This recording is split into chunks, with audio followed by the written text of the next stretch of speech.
Buen día, ¿cómo están? Espero que anden muy bien. Continuamos ahora con la segunda parte de meningitis y encefalitis.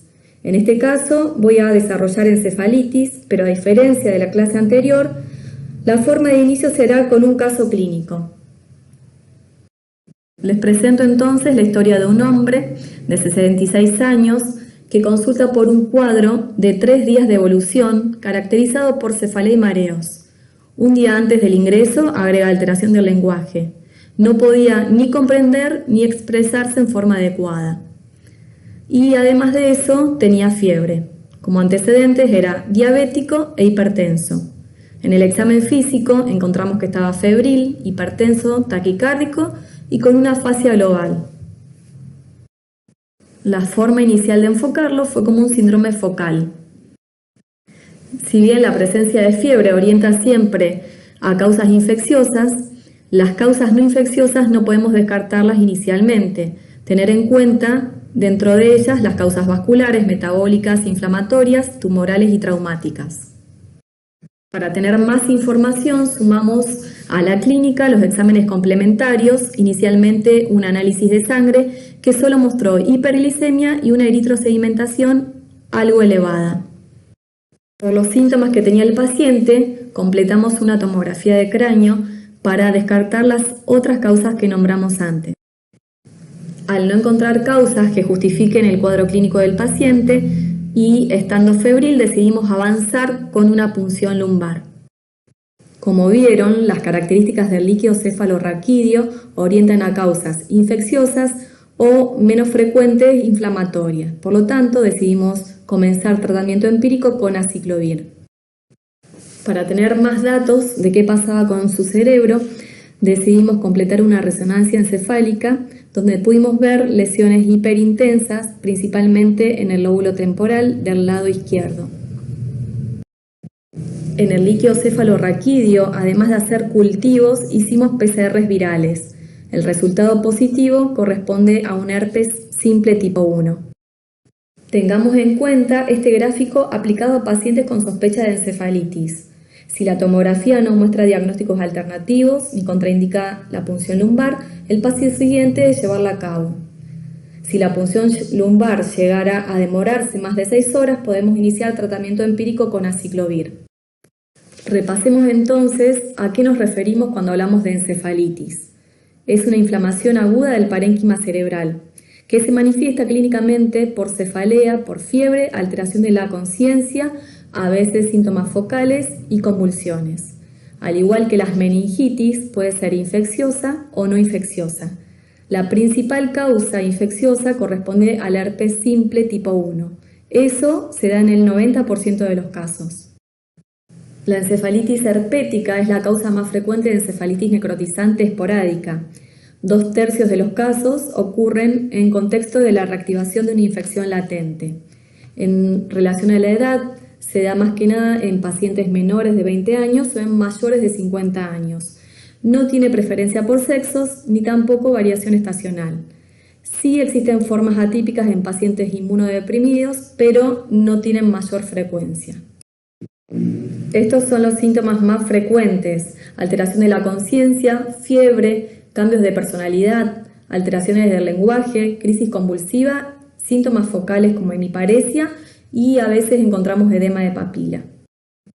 El diagnóstico lo hacemos con la anamnesis y el examen físico y junto con ello con exámenes complementarios como la punción lumbar, donde la PCR cobra un valor fundamental, lo mismo que la resonancia encefálica. En el examen citofísico-químico, el recuento celular es variable.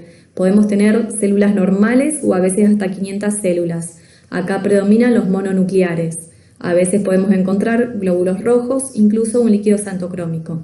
¿Por qué? Por la presencia de necrosis hemorrágica. La glucosa está normal o a veces ligeramente disminuida. Las proteínas están altas, pero en ocasiones pueden no estar tampoco tan altas. Es fundamental pedir una PCR. Sabemos que tiene una sensibilidad elevada, lo mismo que la especificidad. Pero tengan en cuenta que podemos tener falsos negativos si las hacemos dentro de las primeras 48 horas o las hacemos después de los 10 días del comienzo de los síntomas. Lo mismo ocurre si el líquido que analizamos y mandamos a PCR contiene glóbulos rojos. Tengan precaución en pacientes que muestren inicialmente un líquido cefalorraquídeo normal.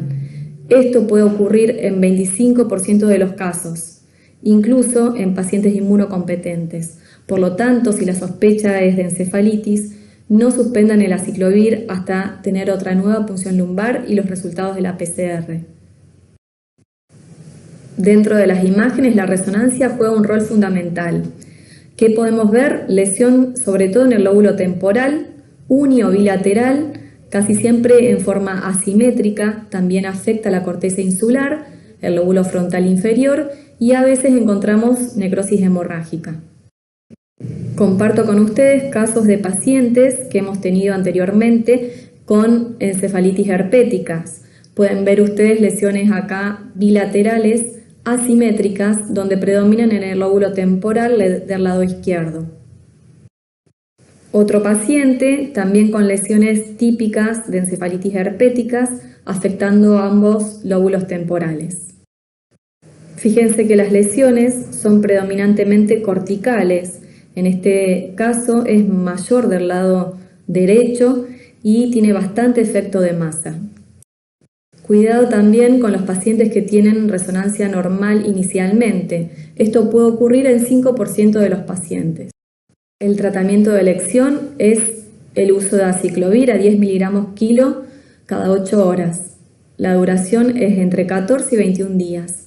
Podemos sumar a eso antiepilépticos en casos de que el paciente presente convulsiones.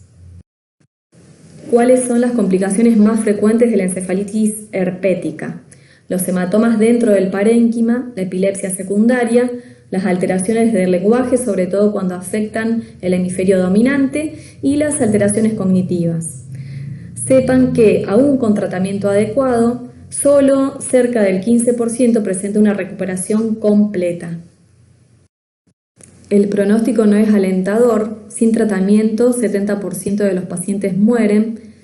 Tienen peor pronóstico aquellos pacientes mayores de 65 años, cuando iniciamos el tratamiento después de 24 horas del comienzo de los síntomas y cuando el paciente ingresa con un Glasgow menor a 9.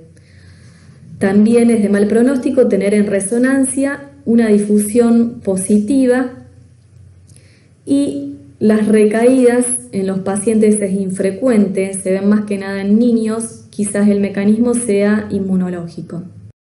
El principal diagnóstico diferencial lo hacemos con otras encefalitis infecciosas, principalmente las del grupo herpes que encontramos en pacientes inmunodeprimidos, como aquellas producidas por citomegalovirus, por varicela zoster o por herpes 6. La primera imagen podemos ver que tiene múltiples lesiones puntiformes distribuidas en toda la sustancia blanca. La segunda, producida por varicela zoster, tenemos imágenes más extensas que afectan también la sustancia blanca. Por último, el herpes 6 da lesiones en la región de los temporales, dando lugar a una encefalitis límbica. Si bien las imágenes son distintas a las herpéticas por herpes simple, comparten con ellas el cuadro clínico y las características del líquido cefalorraquídeo. Otras causas de encefalitis infecciosas son las producidas por enterovirus y arbovirus. Acá en la tabla de esta diapositiva tienen en detalle los distintos arbovirus que pueden producirlas. Como parte de los diagnósticos diferenciales, no podemos dejar de considerar las encefalitis no infecciosas. Dentro de ellas tenemos que considerar las autoinmunes. Otro diagnóstico diferencial son las encefalopatías metabólicas.